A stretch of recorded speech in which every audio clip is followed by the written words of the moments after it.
আমরা আইন শৃঙ্খলা রক্ষার জন্য যখন সেনাবাহিনীকে ডিপ্লয় করি আমাদের একটা সমস্যা আছে।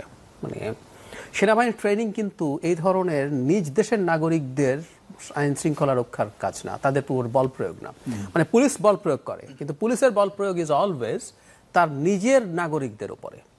সুতরাং সারা পৃথিবীতে পুলিশের ট্রেনিং এমন হয় সে ন্যূনতম বল প্রয়োগের মাধ্যমে কিভাবে এই ধরনের পরিস্থিতি ট্যাকল করবে।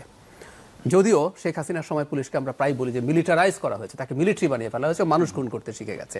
কিন্তু মিলিটারি ট্রেনিং ইটসেলফ হচ্ছে সর্বোচ্চ বল প্রয়োগ। আমি দেখেছি মিলিটারি ট্রেনিং এর ওখানে লেখা থাকে 1 বুলেট 1 শত্রু, মানে আপনি একটা গুলি করবেন এমন জায়গায় করবেন যাতে শত্রু মারা যায়, কারণ সেনাবাহিনীর গুলি যায় আসলে শত্রুর দিকে।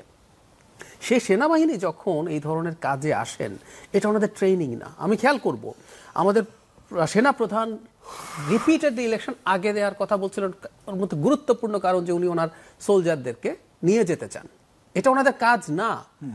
এই যে অপরাধীদের নেটওয়ার্ক কোথায় আছে, কেমন আছে, কিভাবে আমি এই ধরনের জিনিস ছত্রভঙ্গ করব, এই ট্রেনিং তাদের নাই। সুতরাং এখানে সেনাবাহিনী যদি এই ধরনের, কারণ আমরা জনাব রাশেদের অভিযোগ দেখলাম, তো এখানে বল প্রয়োগ হয়েছে। এখন সেই প্রেক্ষাপটে আমি আসব কেন বল প্রয়োগ করতে হলো। সেই ক্ষেত্রে এই দলটারও কিছু দায় আছে বলে আমি মনে করি, খুবই অপ্রিয় কিন্তু আমি বলবো। কিন্তু জনাব নূর যেভাবে আহত হয়েছেন সব কিছুর পরও আমরা বলবো আসলে এই পরিমাণ আহত হওয়া আমরা কোনোভাবে অ্যাকসেপ্ট করতে পারি না, কোনোভাবেই না। পুলিশ হোক মিলিটারি হোক সবাই মিলে এতটা বল প্রয়োগ কোনোভাবেই হতে পারে না। মানে পুলিশ, আমরা মিলিটারি যদি সরিয়েও রাখি, পুলিশের হাতে বল প্রয়োগের অস্ত্র আছে, তার আইনি সীমার মধ্যে তাকে বল প্রয়োগ করতে হয়। তো কখনো কখনো বল প্রয়োগ করা প্রয়োজন হতে পারে, এটুকু আমরা মেনে নিয়ে বলছি। কিন্তু আমরা প্রায় বলি যে ডিসপ্রপোর্শনেট বল প্রয়োগ করা যাবে না, কোনোদিন না, কারো বিরুদ্ধে না। যতটুকু হয়েছে ন্যূনতম যাত্রার মাধ্যমে। সো আমি নিজেও মনে করি না এরকম কোনো পরিস্থিতি। এমনি বিভিন্ন গণমাধ্যমগুলোতে আমরা দেখছিলাম, বিশেষ করে সোশ্যাল মিডিয়াগুলোতে এগুলো নিয়ে কথা হচ্ছিল যে জনাব নুরুল হক নূর সহ আরো যারা ছিলেন সবাইকে বলেছিল যে আপনারা চলে যান। সেনাবাহিনীর পক্ষ থেকে বলা হচ্ছে, পুলিশের পক্ষ থেকে বলা হচ্ছিল, কিন্তু তারা যাচ্ছিলেন না এবং তারা যে ঘোষণা। আমি ওই জায়গায় আসছি এবার, এর পরের জায়গাটা। এই দলটার যে ভুল হয়েছে বলে আমি মনে করি, ধরুন তারা জাতীয় পার্টিকে নিষিদ্ধ করতে চান, এরকম আলাপ করছেন, জনাব জিএম কাদেরকে গ্রেফতার করতে হবে এই আলাপ করছেন। এবং খোকন ভাইও বললেন যে ট্রুলি শেখ হাসিনার এই যে অপশাসন, এই যে স্বৈরাচার, এটাকে দীর্ঘ সময় কন্টিনিউ করার জন্য শেষ পর্যন্ত 24 সালে সকল আমিন নির্বাচনে তারা পার্টিসিপেট করেছে এবং লেজিটিমেসি দিয়েছে। এখন জাতীয় পার্টির নিষিদ্ধতা তারা যদি চান, এটা একটা প্রসেস আছে। এটার প্রসেস হচ্ছে তারা এই যে স্বরাষ্ট্র মন্ত্রণালয় যদি ঘেরাও করে, ঘোরা করুন, পারলে প্রধান উপদেষ্টার কার্যালয় ঘেরাও করুন, এখন তো সবাই এগুলো করছে, এগুলো করে চাপ প্রয়োগ করুন। কিন্তু একটা পার্টির অফিস, এখন পর্যন্ত যে পার্টিটা নিষিদ্ধ না, তার দিকে যদি আপনি যান, সেটার ভেতরে ঢুকে পড়তে চান, আমাদের মনে নাই জাতীয় পার্টির অফিসে একবার আগুন দেওয়ার চেষ্টা হয়েছে, ভাঙচুর হয়েছে এই শেখ হাসিনা পালানোর অল্প কিছুদিনের মধ্যেই। তো সুতরাং অবশ্যই দেশে দায়িত্ব তাদের রক্ষার আছে। আমি একটু পেছনে যাব, জনাব জিএম কাদেরের বাড়িতে হামলা হলো না কয়েকদিন আগে, কয়েক মাস আগে, মাস তিনেক হবে, সেই সময় যখন হামলা হচ্ছিল একজন সেনা বাহিনীর ঊর্ধ্বতন কর্মকর্তা, সেখানে যেন সার্জিস আলমও গিয়েছিলেন, তাকে কিন্তু এই ব্যাপারটা ক্লিয়ারলি বলেছেন। সুতরাং এই যে আমাদের প্রবণতা আছে, আমি যা মনে করি আমি এখন সব করে ফেলতে পারি, এটা ঠিক হয়নি। সো গণ অধিকার পরিষদ তাদের এই দাবি আছে, এই দাবির জন্য যে জায়গায় জায়গায় যাওয়া উচিত ছিল সেটা না গিয়ে যেটা এখন হচ্ছে, তারা নিজ হাতেই এই কাজটা করতে গেছেন।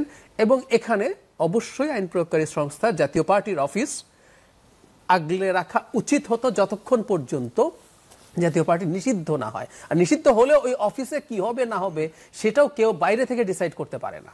যদি কাগজে কলমে ধরলাম নিষিদ্ধ হয়েছে, সো ওই অফিস কি হবে, কেমন হবে, ওই অফিসের দায়িত্ব কার হাতে থাকবে, এগুলো ডিসাইড করবে আদালত, সরকার। তারা কেউ একজন গিয়ে ওখানে গিয়ে এটা ভাঙিয়ে ফেলবো, পুড়িয়ে দেবো, মানে আমাদের গণঅভ্যুত্থানের 1 বছর পরও আসলে এই জিনিসগুলো এভাবে চলার কোনো কাজ। এবং শুধু ছাত্র শিবিরের তা না, মানে অন্যদেরও তো একই অবস্থা, সবাই সম্মিলিত এক ধরনের নানান ধরনের না, কিন্তু ছাত্র শিবির তো একটা দল, মানে ছাত্র সংগঠন, ছাত্র দল কিন্তু ছাত্র দলের প্যানেল দিয়েছে, ছাত্র শিবির একটা ভিন্ন নামের প্যানেল দিয়েছে, ছাত্র শিবির দেয়নি।